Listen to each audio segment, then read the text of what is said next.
Shalom Bapak Ibu Saudara yang dikasihi Tuhan. Berjumpa kembali di podcast Renungan Pagi Mutiara hari ini yang setia menyapa dan menemani saudara di dalam doa dan renungan firman Tuhan. Dan di kesempatan pagi hari ini renungan firman Tuhan akan mengangkat judul Dibaptis dalam awan dan dalam laut. Nas firman Tuhan terambil dari 1 Korintus pasal yang ke-10 ayat yang pertama sampai dengan ayat yang kedua. Demikian firman Tuhan, "Aku mau supaya kamu mengetahui, saudara-saudara, bahwa nenek moyang kita semua berada di bawah perlindungan awan, dan bahwa mereka semua telah melintasi laut untuk menjadi pengikut Musa. Mereka semua telah dibaptis dalam awan dan dalam laut." Amin. Bapak Ibu Saudara yang dikasihi Tuhan, renungan kita di kesempatan pagi hari ini berangkat dari curhatan netizen di salah satu konten channel YouTube kami yang membahas mengenai fenomena ketindihan atau gangguan setan. Jadi anak Tuhan ini mencurahkan isi hatinya di kolom komentar dan menceritakan bagaimana pengalaman hidupnya yang banyak kali mengalami gangguan dari roh-roh jahat, baik itu melalui fenomena ketindihan maupun aktivitas-aktivitas metafisik dari kuasa kegelapan layaknya film Paranormal Activity ya, di mana ada benda-benda yang bergerak di sekitar dia yang diteguhkan oleh teman-temannya. Sejujurnya saya tidak mau terlalu ambil pusing sama yang namanya setan activity atau apapun yang ia kerjakan untuk menunjukkan bahwa dia eksis, karena memang setan itu ada. Saya hanya ingin fokus memberikan jawaban kepada salah satu netizen ini, karena ia menceritakan ia rajin berdoa, ia rajin beribadah, dan ia rajin membaca kitab suci. Tetapi kenapa ia masih saja diganggu oleh roh-roh jahat atau setan ini? Dan pada waktu saya membaca curhatannya itu, saya percaya Tuhan memberikan saya hikmat, sehingga saya langsung diingatkan akan firman Tuhan yang menjadi nas pembacaan kita di pagi hari ini. Yakni bangsa Israel untuk menjadi pengikut Musa, mereka semua telah dibaptis di dalam awan dan di dalam laut. Kalau kita membaca tulisan-tulisan Rasul Paulus, sangat kelihatan bahwa orang ini adalah orang yang sangat terdidik di dalam kebenaran firman Tuhan. Orang yang sangat mencintai Taurat. Orang yang sangat menyelidiki kitab suci sampai ke akar-akarnya. Itu patut kita apresiasi mengingat pada masa itu tidak seperti sekarang dengan kemajuan teknologi, dengan begitu banyak informasi yang bisa kita dapatkan dengan mudah.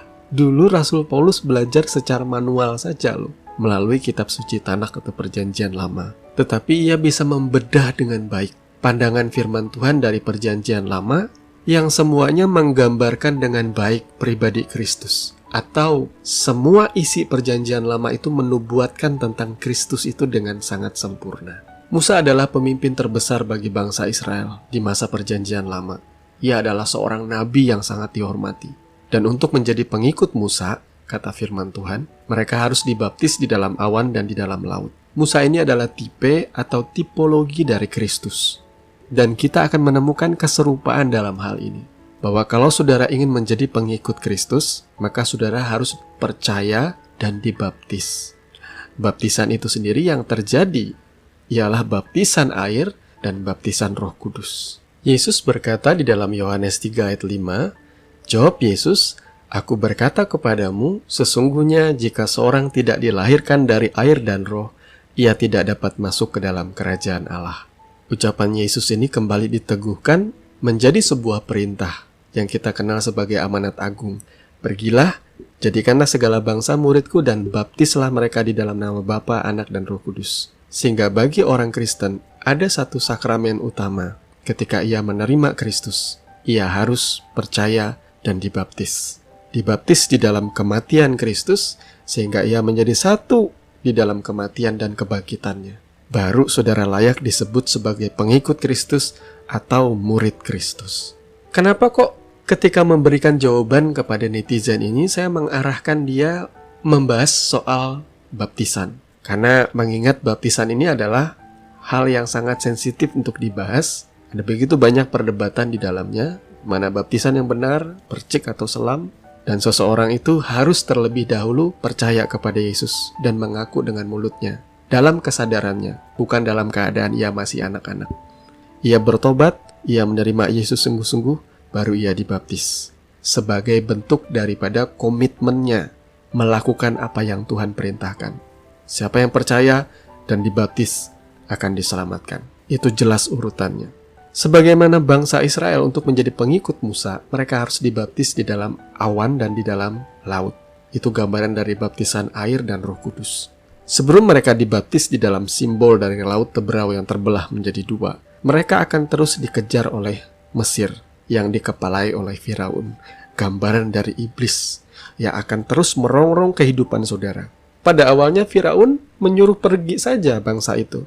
Tetapi kemudian ketika bangsa Israel sudah di tengah perjalanan, Firaun lantas berubah pikiran. Dan dia mengerahkan seluruh tentaranya, kereta perangnya, persenjataan lengkapnya untuk mengejar bangsa Israel dan membawa mereka kembali ke tanah perbudakan. Tetapi apa yang terjadi kemudian? Di saat bangsa Israel terjepit di tengah-tengah, di sisi yang satu mereka berhadapan dengan laut Teberau, di sisi yang lain ada tentara Mesir yang sedang mengejar mereka. Dan disitulah terjadi mujizat yang luar biasa. Bagaimana laut Teberau terbelah menjadi dua, sehingga bangsa Israel berdiri dan berjalan di tengah-tengahnya. Kemudian lagi-lagi, tentara Mesir tidak menyerah, mereka terus mengejar. Sampai akhirnya, ketika bangsa Israel sudah melewati laut itu, tentara Mesir masih ada di tengah-tengah laut itu dan Tuhan mengembalikan lautan itu, sehingga menenggelamkan dan menewaskan begitu banyak orang. Nah, setelah pengalaman baptisan di dalam laut Teberau, apakah tentara Mesir dan Firaun terus mengejar orang Israel? Tidak satu kali pun diceritakan. Karena detik bangsa Israel sudah melewati yang namanya baptisan laut Teberau, mereka sepenuhnya sudah menjadi milik Tuhan. Dan apa yang jadi milik Tuhan tidak akan pernah mungkin lagi bisa dijamah oleh iblis. Maka untuk mengakhiri gangguan-gangguan dari kuasa kegelapan, saudara harus memastikan bahwa hidup saudara betul-betul menjadi milik Tuhan. Perlu saudara ketahui di sini ya, baptisan itu sebenarnya berakar dari budaya keluarga imam Yahudi. Mereka memiliki yang namanya sakramen permandian yang disebut dengan istilah tefilah. Sehingga rumah-rumah para imam itu biasanya di bagian bawah rumah mereka itu ada yang namanya kolam permandian yang kecil. Di situ mereka menenggelamkan dirinya, menyucikan dirinya, supaya layak untuk melayani Tuhan. Dan di dalam antropologi budaya orang Yahudi, pada waktu seorang perempuan Israel ingin menikah, ia akan menjalani prosesi tefilah atau baptisan ini. Ini adalah gambaran yang indah ya. Sebelum saudara memutuskan hidup baru bersama Tuhan, karena saudara adalah mempelai wanita Kristus, maka saudara harus percaya dan saudara harus dibaptis dulu. Baru saudara layak untuk menjadi milik Kristus. Dan ketika saudara sudah menjadi milik Kristus, hubungan saudara dengan Tuhan itu jauh lebih intim daripada hubungan suami istri. Karena saudara menjadi satu roh dengan Dia. Tidak ada satupun roh yang bisa mengganggu saudara. Karena saudara sudah punya pemiliknya. Jadi Bapak Ibu saudara yang dikasihi Tuhan, apakah saudara sudah sepenuhnya menjadi milik Kristus? Dan apakah engkau sudah sungguh-sungguh menjadi pengikut Yesus yang setia? Tuhan memberkati firman-Nya.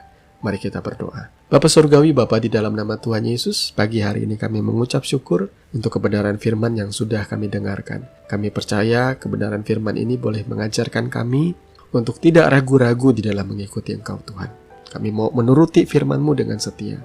Kami boleh mengambil bagian di dalam Engkau, tinggal di dalam Engkau, dan Engkau tinggal di dalam hidup kami. Maka tidak ada satupun kuasa kegelapan atau roh jahat yang bisa menjamah kehidupan kami. Terima kasih Bapa.